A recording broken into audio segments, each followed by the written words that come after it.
Hello and welcome back to I have an obsession with Zelda monsters, so I have to sculpt all of them. In today's episode, we are tackling the absolute chonkiest frog I've ever seen in my life, the Frox from Tears of the Kingdom. I will also be teaching myself how to wire and solder LEDs, so stick around until the end if seeing me suffer is an interesting enough proposition. Before we can get to the fun stuff though, this cyclops frog needs a foundation, so I'm using some wire and wrapping a lot of aluminum foil around it. Once it's sufficiently chunky, we can start bulking up the outside form with some clay, and right now the most important part is just getting the general proportions of everything right. I started with the tail because that helped me bulk out the sides of his body, and then I could give him arms that matched in scale. The Frox is absolutely swole, much more so than his beta sand counterpart, the Molduga, so I made sure to make his arms look absolutely jacked. Once they were looking good, I added a mound of clay on each side to become his thighs, and blended those in so they were stable. Behind his legs, he's got some love handles, so I blend those in, but after I blended them in, I felt his tail was a bit thin in comparison. So I took my time making it a bit thicker and adjusting the position. Now we pretty much have his main body shape down. Usually I'm not this fast, it's just he's kind of a lump. And the head is the last thing we're gonna add, because I want to make sure I'm getting all of his chins, of which he has many, in the right place. And they're so large that I opted to fill most of it with some foil. His chinage was just too powerful. Once I got the first two attached and blended in, it was time to remove some foil because I needed his mouth to go a lot deeper than I originally thought. After all that's covered up with some clay, we can go back to working on the chins above the chins that lead to the mouth. And I got a bit overzealous and made his bottom mouth a bit too big, so I redid that and began bulking up his cheeks and the inside of his mouth.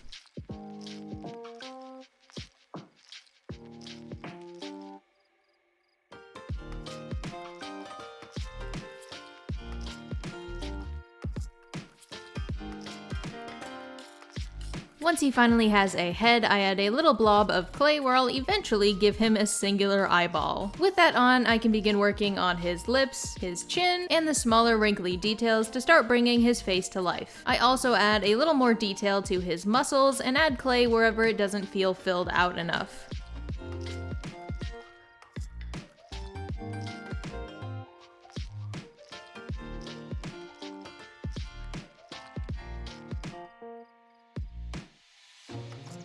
Once his chinage and wrinklage is almost at full capacity, I start working on his hands. For now, we're just focusing on getting the shapes right. We'll add more detail and smooth out all of these things a little bit later.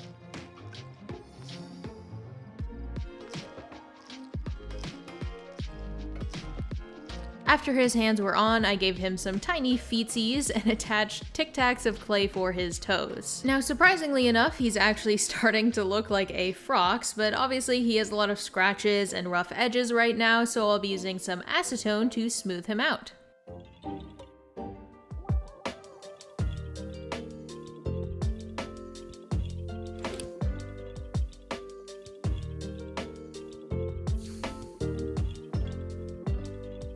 That part is always so satisfying to watch. Okay, so now we have his general shape and he's nice and smooth, so we can start adding all the little details that make him look so cool. I'll be starting with the most prominent detail, which are the big hexagonal scales on his back. To keep each side roughly the same size, I'll be using a cut-up popsicle stick to indent each line into the clay. For the smaller hexagons on the outside portion of his scales, I'll be using a smaller coffee stir stick to do the same thing. Once I indent all of them into the clay, I go back over each one and blend them into each other so they look more natural. If you thought these were the only lumps and bumps he had, you are sorely mistaken. Let's just say he's got a lot of bump to offer all of us. The next ones we're tackling is the arc of scales on top of each shoulder. For these, I used a strip of clay, flattened it down, and then made it look like completely separate scales by using a sculpting tool. Next is the part that took me way too long, and that was individually pressing on hundreds of clay dots. Luckily, I didn't have to keep them all the exact same size since I want them to look natural, so once I got a rhythm going, it was tedious but smooth sailing.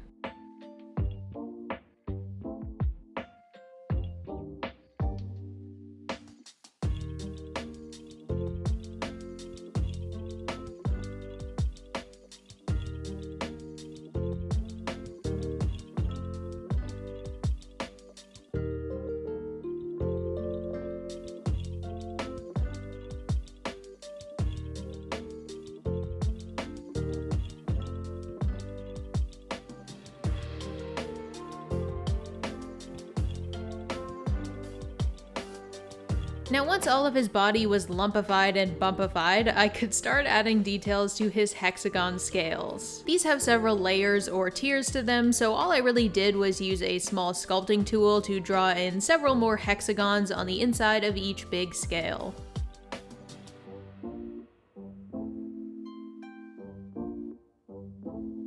Now once each scale got enough detail, it was time to start pre-baking some of the things we'll need for the next few steps. The first thing we're gonna make is a bunch of tiny needle-like hairs for his neck beard. I cut them from a few thin noodles of clay and rolled the tip of each one so they came to a point instead of a blunt end. Next up are some toenails that I cut to the right size and then textured with a bunch of indented vertical lines. This frog possesses a lot of teeth, so I'll be texturing a variety of little cones with some vertical indents here and there. Now for the Frox's giant tusks, I'll be using these two large teeth as a base and adding these little tiers of clay with the same texture to them. Once I have 3 of those tiers, I blend in a thick noodle of clay to the bottom and use some floss, leave a comment if you're also part of the cinnamon floss gang, to add a spiral. Once all of these biological trinkets are baked, I can start pressing them in where they belong, starting with the toenails.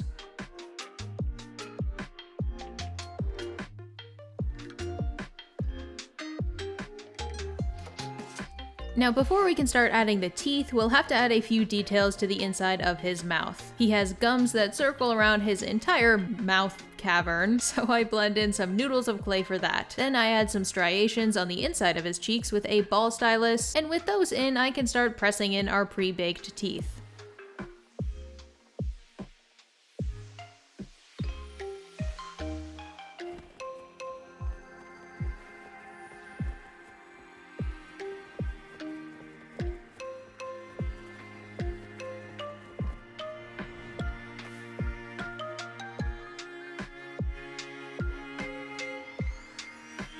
Once all of them are in, I add some big lumps of clay in the corners of his mouth, and these will act as the gums that wrap around his tusks. And then I probably should have done this before I added the teeth, but oh well. I start making a simple but large tongue to blend into the back of his mouth. I also decided to add a uvula. This isn't in the model in-game, but since you can see so far into his mouth, I felt it was kind of missing something, and that happened to be the best option. Now his tongue is plain in shape, but not in texture, so I use a ball stylus to lightly indent some lumps on his tongue and use some acetone to smooth out any rough edges. Finally, I add some large, completely unkissable lips around his mouth and start to indent little sections on them.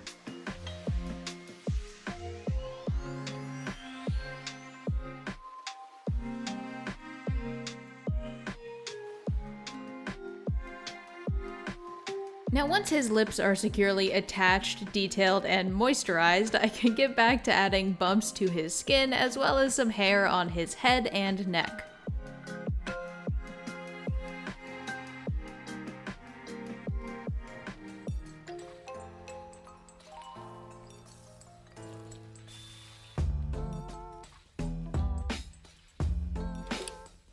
On our froggy boy's chin, he has some gemstones, so I blend in some pieces of clay onto it, and finally we can start drilling him. Okay, that didn't come out right. What I'm trying to say is we need to make pathways in his body for the LEDs to snake through, so I'm using a drill to poke some holes through him. I figured it would be better to do this step before I bake him, so if I mess up or need to make a repair, the clay is still malleable. Once all of the holes are drilled, I go over his entire body and smooth out all the details with some acetone. Then I shove him into the oven, and while he's baking, we can start working on the eyes. Now I'll be using a mix of neon green and translucent clay to make a really thin sheet to cover up the LED. I bake them real quick and whip out the green LED I'll be using behind his eye. I add the really thin layer of our green clay, power up my LED, and bam, it works great. So I blend in any empty space with a really small amount of the same semi-translucent green clay. Okay, now on to an important part of the Frox that we haven't touched on yet, which is all the Zonaite ore on his back. The Zonaite ore is going to be the other part of this sculpture that lights up, so the core of it will be a mix of translucent and light blue clay. We're going to sculpt the Zonaite ore on these milkshake straws so we have a hollow center for the LEDeez. LEDeez Nuts.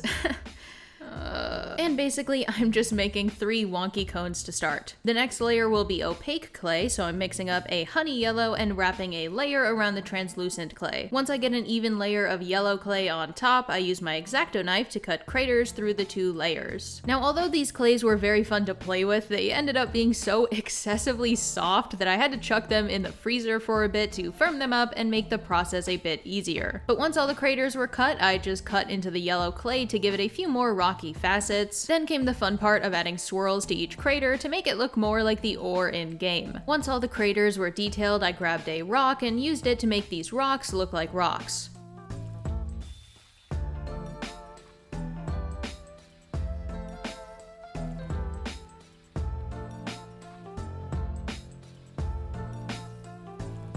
Once it was textured enough, I chucked it in the oven, and don't worry about them being yellow, we'll be painting over most of the surface in black. I cut them down to be a bit shorter after they baked and hollowed out the inside as much as I could, and oh my gosh, look how cool that looks. I'll be attaching the ores to our froggy with some more translucent clay, but first, I don't want to forget the last details on his face like his eyelids and his nose.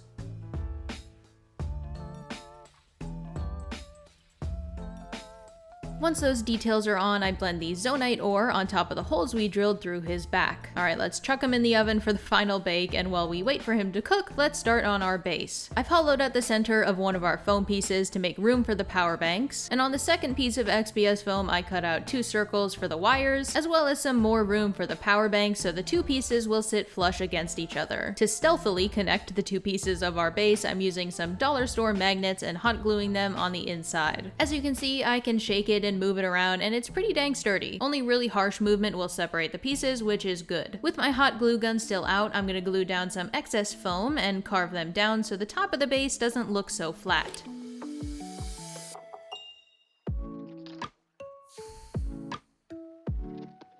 Then we bring back our beloved pet rock and smush it down on the top for added texture. You won't really see this since we'll be covering it in static grass, but I do it anyway because it feels right. Next is carving the sides of the base, and obviously I want it to look like it came from the depths, as well as hide the fact that it's actually 2 separate pieces of foam, so we'll be doing some simple but effective Zonaite themed stone carving with my X-Acto knife.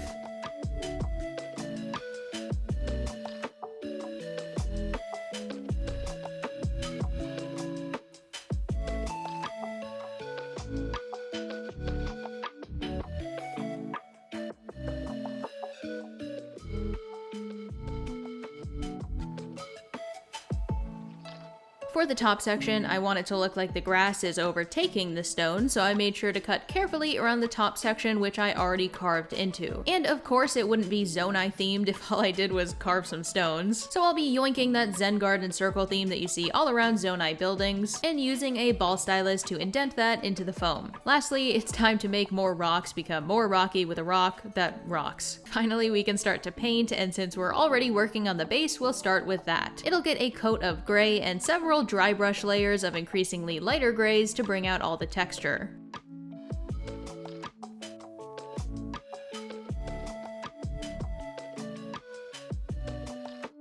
I'm giving the top of the base a little gesso Mod Podge mix to seal up all the extra lumps we added on top, and before we can go on to paint it the actual color, it's time to bring out the item I special ordered for this project, which is this super uniquely colored static grass. I got it from Green Stuff World. It's not sponsored or anything, they're just the only place that I could find static grass that was the right color. So I ordered 2 mixes and will be combining them to make the perfect depths themed blend. Once I have it mixed up, I color match it as best I can and start to paint the top of the base with this really pretty powder blue. While it's still wet, I also blend in a lighter and darker blue just so the top has some variation. Once that's dry, I give it a brown wash to tone down the blue a bit, and finally give it a dry brush of a super light blue to finish it off. Alright, on to the fun part, the static grass. I'm very excited for this. Now, since we have these little overhanging lumps, I'm gonna apply the static grass there first on the underside, and then move on to cover the entire top.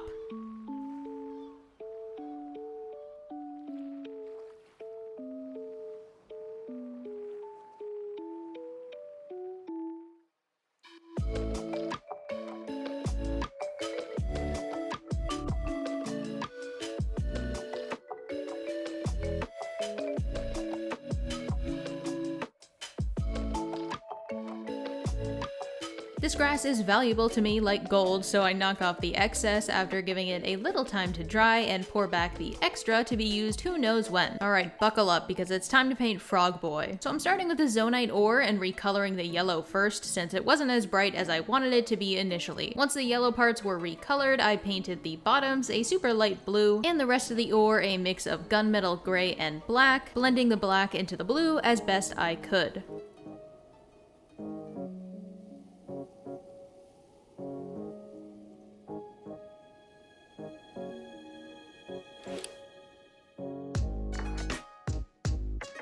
I also watered down some teal paint and added it to the center of the ore craters to give it a bit more depth. I did that same process to the two other hunks of ore, and finally we can paint this obsidian Frox the proper color. I mix up a super dark gray and give 2 even coats to the entire body.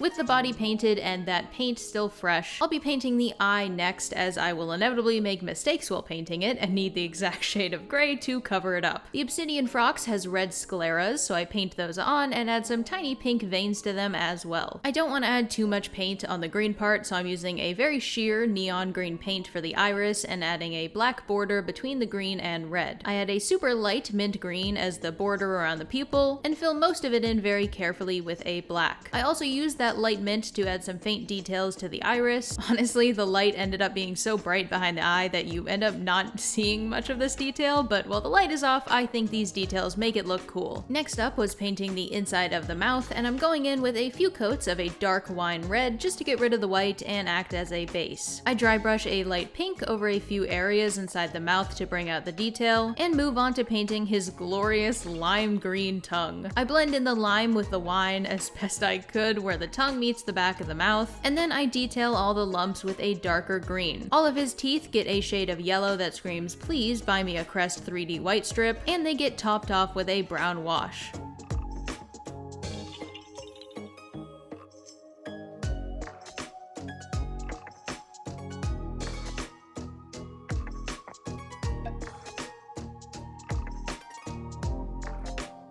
His tusks have each tier go from light to dark orange, and at the very bottom layer a deep brown. His stomach and underarms get a few layers of a muted pink, followed by a very bright red mark on his chest. I tried to blend in the muted pink with the rest of his body as best I could in the chest area, but for the rest of him these colors are divided by a yellow and orange outline.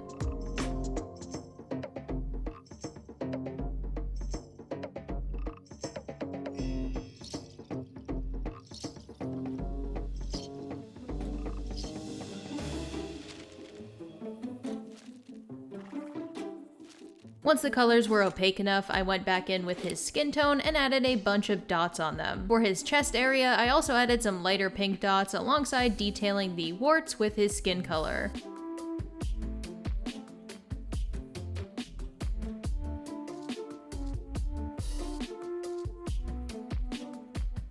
For most of the bumps on the rest of his body, they get a very dark reddish brown. The micro bumps on his hands and forearms get a true black, and all of the warts on his face get a muted pink.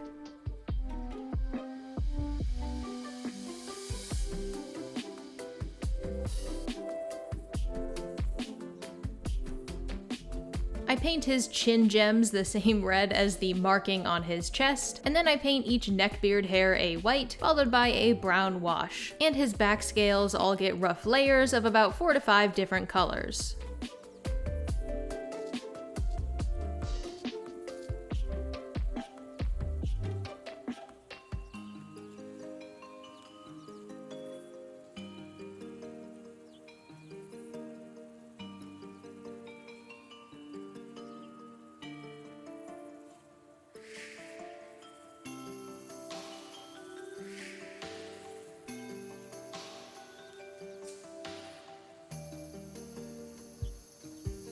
His nails get a truly repulsive greenish beige followed by a dark green wash to really bring out the nasty.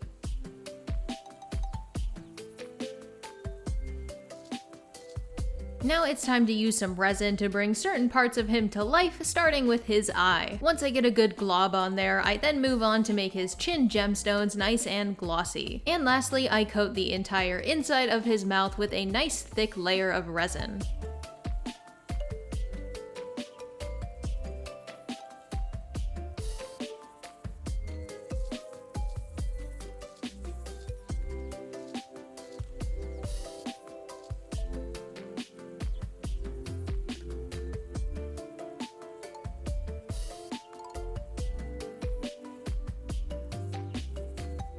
Now all of his details are painted on, so I'm gonna glue him down to the base, and we can finally focus on my first time being a complete rube at soldering LEDs together. So I have my power banks, my LEDs, some heat shrink tubing, and of course a soldering iron with a little helping hand device. I slid on a piece of heat shrink tubing and then precariously balanced the wires so they were touching. This was especially difficult because the cheap-ass helping hand I'm using here already broke before I even started the project, so this part right here is just but eventually I balanced them and managed to melt the soldering wire onto the two LED wires. Now it was pretty satisfying when it worked, and once the wires were connected, I would slide the heat shrink tubing over it and use a lighter to get it to shrink. Now that's when it worked well. However, and tell me if there's a way to fix this, please, but when it didn't work, it would form a useless, pathetic ball of metal on the end of the soldering wire, and it would plunk down on my work surface with the most pathetic plink sound I've ever heard in my life. So as you can tell, I was operating on peak performance here. I learned a lot. I will definitely be investing in a better helping hand that doesn't break after one use. That way the next time I use LEDs in a project, I don't get the urge to scrape all of the gray matter out of my head because the two wires won't stay still. We got through it though, and look at that, it lights up somehow. So we're gonna put all the power banks and the wires in their place, and after seeing our froggy boy on the base, I realized it just felt a little too empty. Now I didn't want to add anything crazy, so I opted to make some short plants you can find all over the depths, and I did this using some tissue paper and glue. I folded the tissue paper over itself after I glued it so it'd be thick enough, and I used a hairdryer to speed dry it. I made some little yellow tabs and a few small white shrubs with scissors and an X-Acto knife. I glued all of them down, and the last thing we have to do is jump down to the depths and admire our chonky frog boy.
And as always, it's time to thank the squad over on Patreon, especially my new DIYers Vinny, probably Brendan, and Natasha Stokes, and my new crafters Wabo, Let's Get Empirical, Curtis B, and Carter. Without these people, I wouldn't be able to branch out and try new things that make each craft cooler, so big ups to all my Patreon Poes, and congratulations, you made it all the way until the end. Be sure to leave me suggestions for crafts that could make use of that sick static grass I got because it looks so cool. But with that, I will see you next time.